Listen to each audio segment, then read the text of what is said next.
Hello, my friends. Welcome to another episode of Heart and Hustle, Visionary Healers, Movers, and Shakers.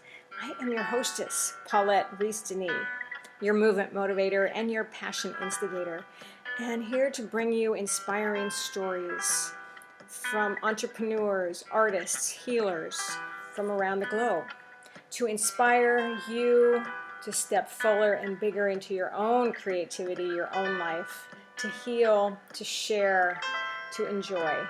I thank you for being here.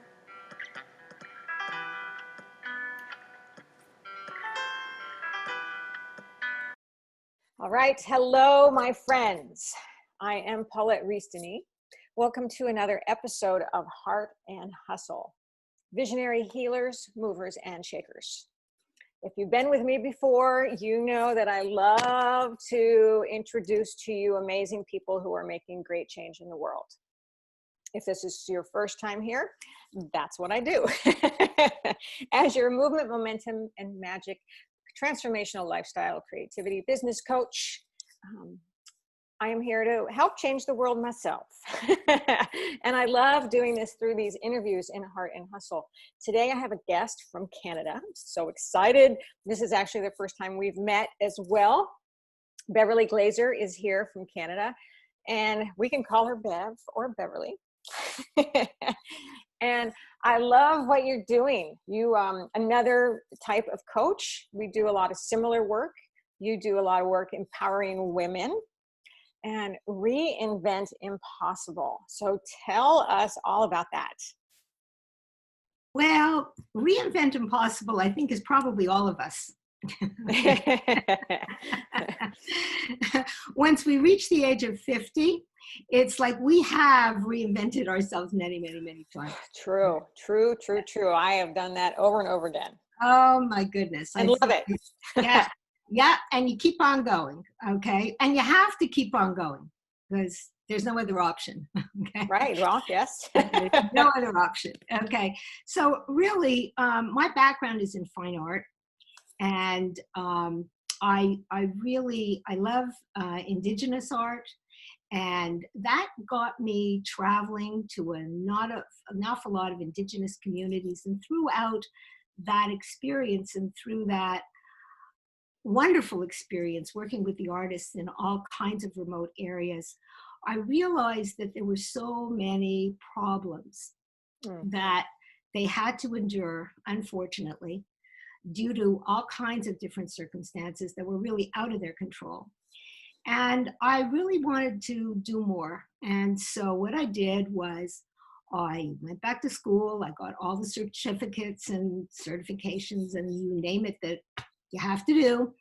And I became a therapist and counselor and, worked with addiction and all kinds of problematic areas. And during that time, my husband's company had a bankruptcy. My mother was dying. My brothers were attacking me on all ends because she was dying, and all of a sudden greed came in and it was sort of out of my total consciousness. I'm raising my daughters. It's like my entire world just completely collapsed before my eyes. And it's like, what am I doing? Here I am in school. I'm building the practice. What is going on? Well, somehow, in spite of it, I continued, forged forward, developed my practice, had an AM radio show, you name it, I did it. Continued to write, books with other people. My family still is together, to my surprise. Okay. I do that one. Yeah, but it's not about me. It's about everybody. Yeah. And that is really what I realized in my journey, helping people. And I still see people in private practice, but online coaching women is a tremendous thing because we all have deaths, divorces, tragedies along the road. People die, health issues. I mean, I have a Facebook community.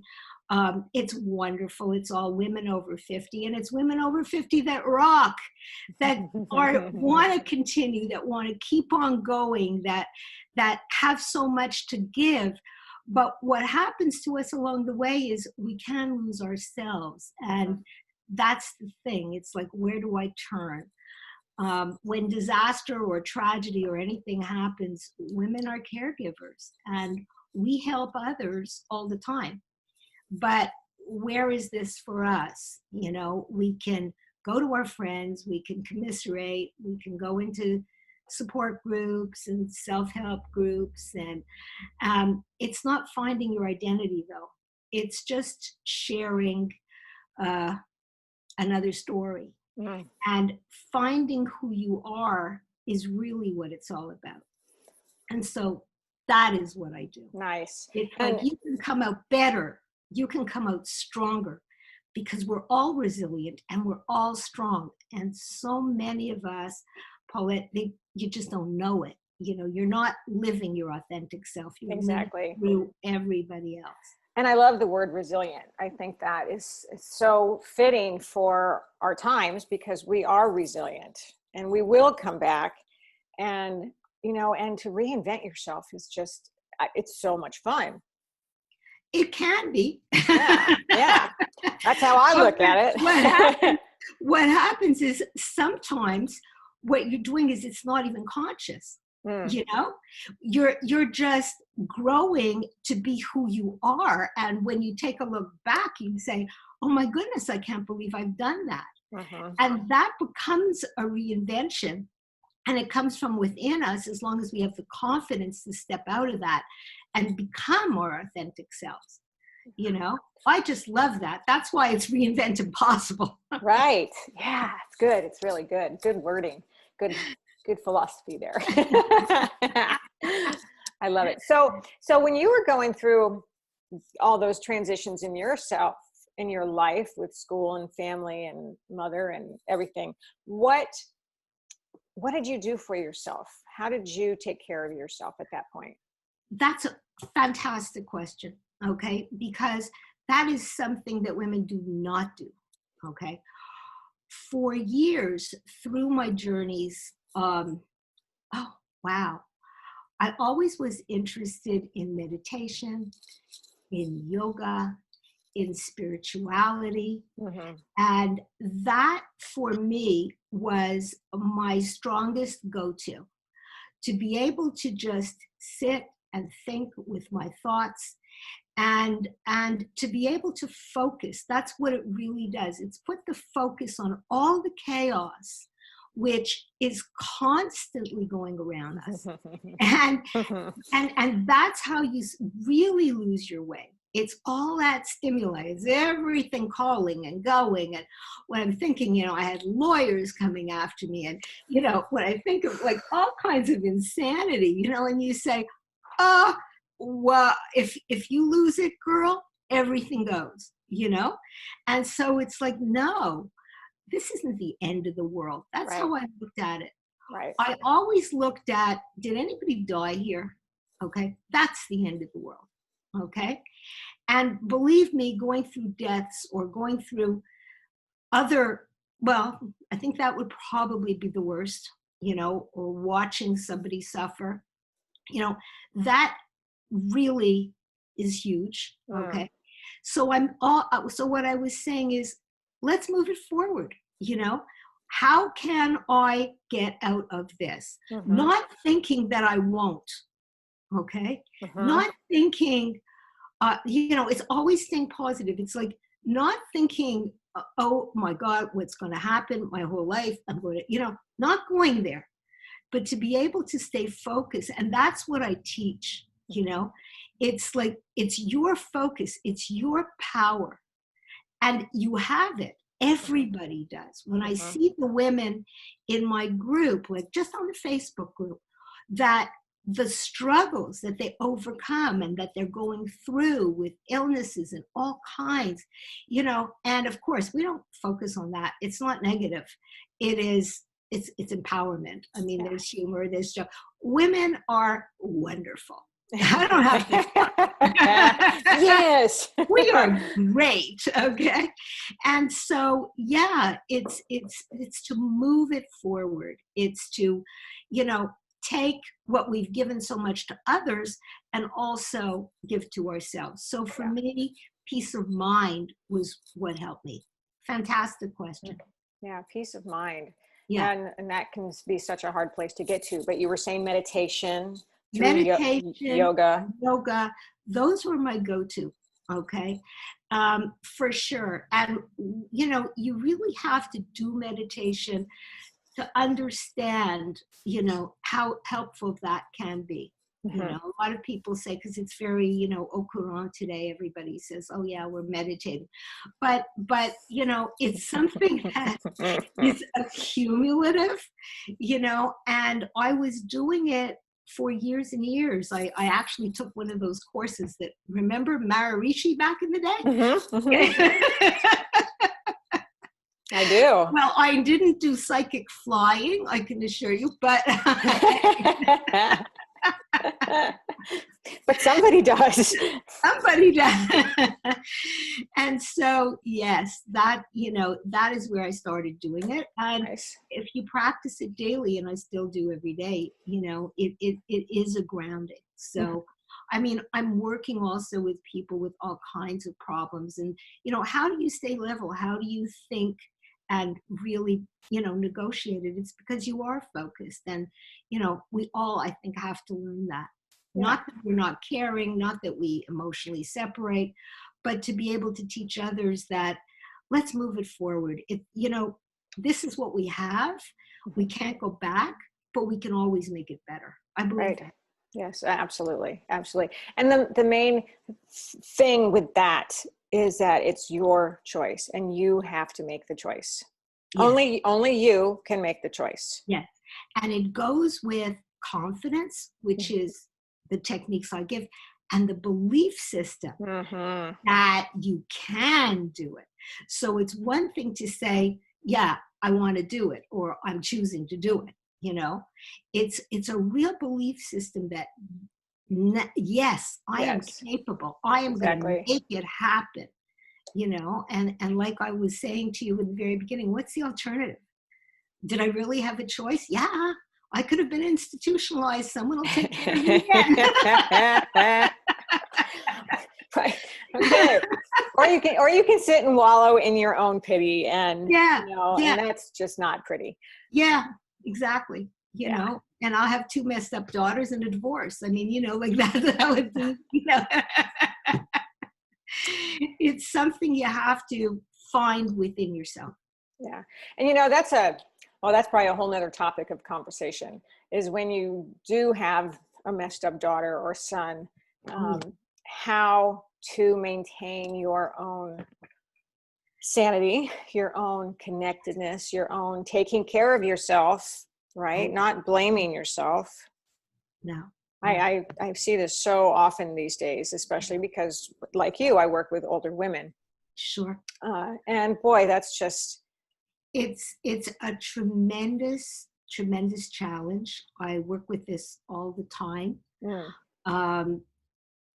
With women that have family members that are drugs, alcohol, all kinds of things.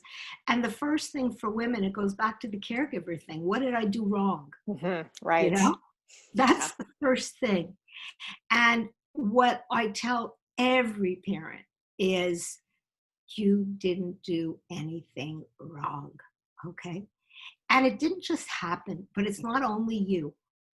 You can't just write back the script, and everybody also is on their own journey. We all are. Absolutely.